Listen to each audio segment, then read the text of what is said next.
Selanjutnya kami mohon arahan dari Bapak Presiden kepada seluruh gugus tugas, baik yang di pusat maupun juga yang ada di seluruh daerah, termasuk juga beberapa kepala laboratorium juga hadir untuk menerima arahan dari Bapak Presiden. Kami pesan, Bapak Presiden.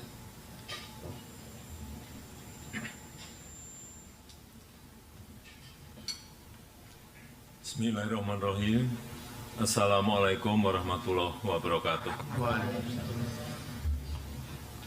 Bapak, Ibu, dan saudara-saudara sekalian, pertama-tama saya ingin mengucapkan terima kasih dan penghargaan yang setinggi-tingginya kepada seluruh jajaran gugus tugas di tingkat pusat sampai ke daerah, sampai gugus tugas di desa, RT maupun RW, dan juga seluruh tenaga medis, dokter, perawat, relawan, dan juga personel Polri, dan seluruh prajurit TNI yang telah bekerja keras, tak kenal waktu, dengan penuh dedikasi dan pengabdian untuk pengendalian COVID.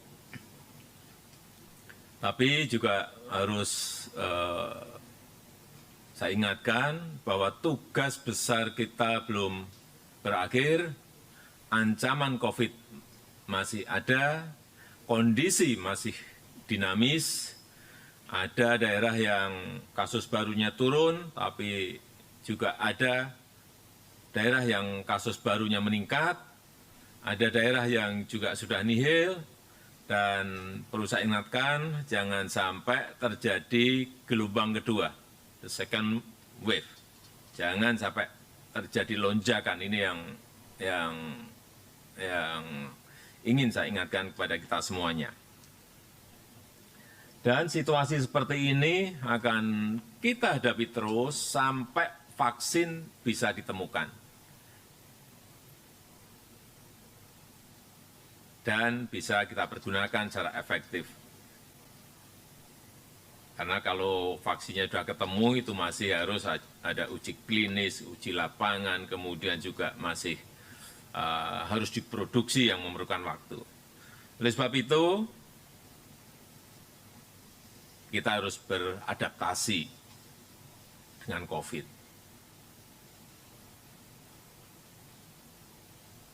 Adaptasi kebiasaan baru. Dan beradaptasi itu bukan berarti kita menyerah, apalagi kalah, enggak. Tapi kita harus mulai dengan kebiasaan-kebiasaan baru yang sesuai dengan protokol kesehatan. Sehingga masyarakat produktif, tapi juga aman dari penularan COVID. Dan tatanan baru tersebut harus dilakukan dengan hati-hati, merujuk pada data-data dan fakta-fakta lapangan seperti tadi yang disampaikan oleh Dr. Dewi. Datanya kita sekarang ada komplit semuanya. Dan saya minta nanti kalau data-data sudah sebagus itu, setiap hari diberikan peringatan pada daerah-daerah yang kasusnya tertinggi atau kasusnya meningkat atau kematiannya tertinggi, sehingga semua daerah memiliki kewaspadaan yang sama dalam penanganan di lapangan. Kita juga telah menggunakan indikator-indikator yang lengkap berbasis saintifik sesuai dengan standar WHO untuk menganalisa data-data dari daerah. Tadi juga sudah disampaikan oleh Prof. Wiku, oleh Dr. Dewi, ada kabupaten zona hijau tanpa kasus, zona kuning, daerah dengan risiko kecil, zona orange dengan risiko sedang, dan zona merah dengan risiko tinggi. Bapak Ibu sekalian dan saudara-saudara yang saya hormati, pembukaan sebuah daerah menuju sebuah tatanan baru, masyarakat yang produktif dan aman COVID, perlu saya ingatkan harus melalui tahapan-tahapan yang ketat, harus melalui tahapan-tahapan yang hati-hati, jangan sampai ada kesalahan kita memutuskan sehingga terjadi kenaikan kasus di sebuah daerah karena tahapan-tahapan tidak kita kerjakan secara baik. Yang pertama perlu saya ingatkan, perlunya prakondisi yang ketat. Ini yang paling penting, sosialisasi kepada masyarakat sudah masif, sehingga bagaimana mengenai penggunaan masker, mengenai jaga jarak, mengenai cuci tangan, mengenai jangan masuk ke kerumunan, keramaian yang terlalu padat. Saya kira kalau ini terus disampaikan kepada masyarakat, diikuti tentu saja dengan simulasi-simulasi yang baik, sehingga saat kita masuk ke dalam tatanan normal baru, kedisiplinan warga itu sudah betul-betul siap dan ada. Inilah prakondisi yang kita siapkan. Sehingga disiplin pakai masker, jaga jarak aman, sering cuci tangan, hindari kerumunan, tingkatkan imunitas, saya kira terus harus kita sampaikan kepada masyarakat.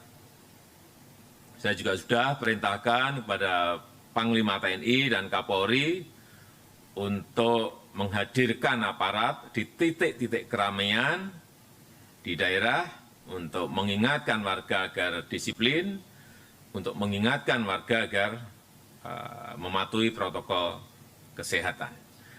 Yang kedua, yang berkaitan dengan penentuan waktu, ini penting sekali. Kapan timingnya, ini penting sekali. Ini harus tepat. Kalkulasinya, hitungannya berdasarkan data dan fakta lapangan yang ada.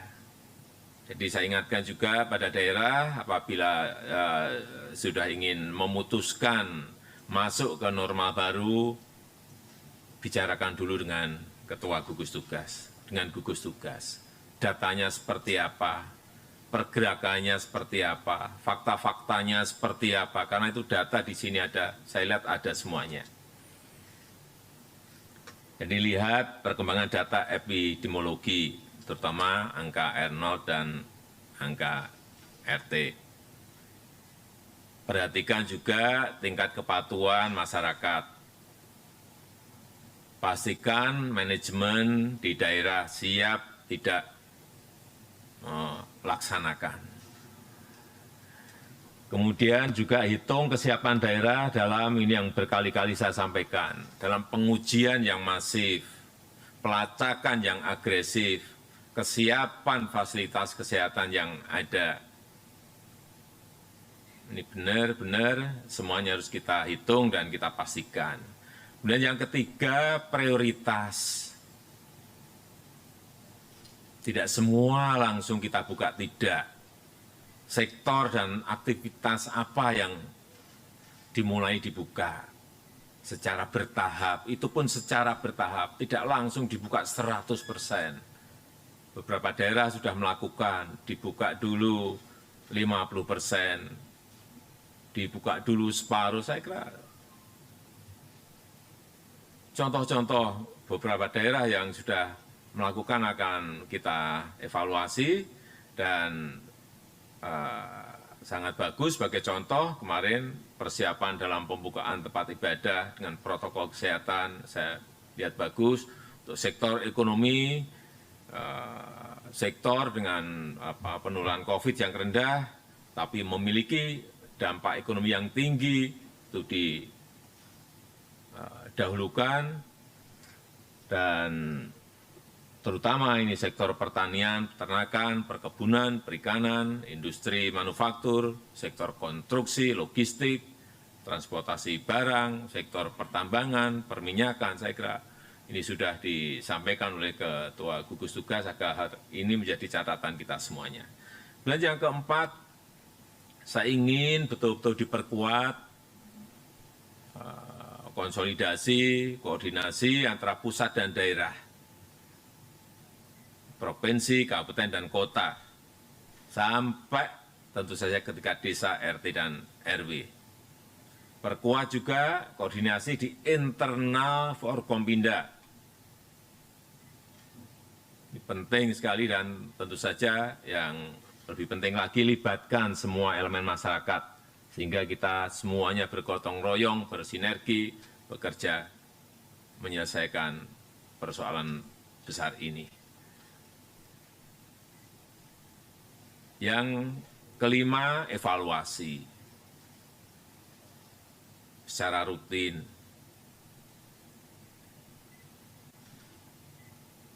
Sekali lagi, meskipun misalnya sebuah daerah kasus barunya sudah menurun, hati-hati jangan sampai lengah. Karena sekali lagi di lapangan itu masih sangat dinamis. Keberhasilan pengendalian COVID ini sangat ditentukan oleh kedisiplinan dan protokol kesehatan. Perlu saya ingatkan, jika dalam perkembangan ditemukan kenaikan kasus baru, kenaikan kasus, maka langsung akan kita lakukan pengetatan atau penutupan kembali. Saya rasa tadi sudah dijelaskan secara baik oleh Ketua Gugus Tugas, oleh Prof. Wiku, oleh Dr. Dewi, hal-hal yang perlu kita lakukan dari data-data yang ada. Saya kira kita harus semuanya optimis bahwa tantangan yang kita hadapi ini bisa kita kendalikan dengan baik, dengan harapan kita bisa menyelesaikan dalam waktu yang sesingkat-singkatnya sehingga kita bisa beraktivitas kembali. Saya rasa itu yang bisa saya sampaikan pada kesempatan yang baik ini. Selamat bertugas. Semoga Allah Subhanahu wa Ta'ala, Tuhan Yang Maha Kuasa, selalu melindungi kita semuanya. Terima kasih. Wassalamualaikum warahmatullahi wabarakatuh.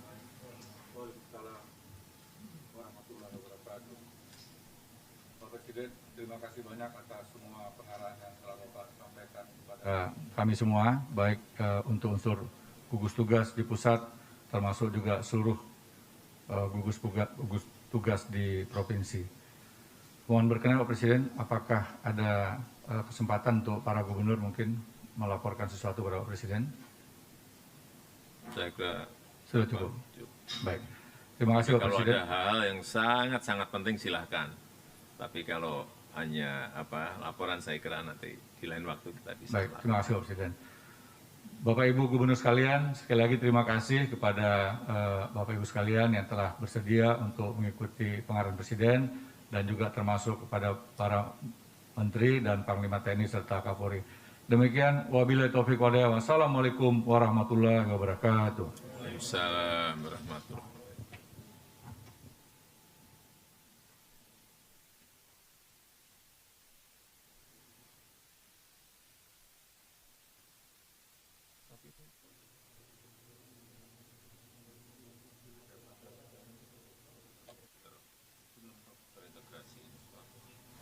Jadi setiap keputusan itu kalau berdasarkan datanya makbul.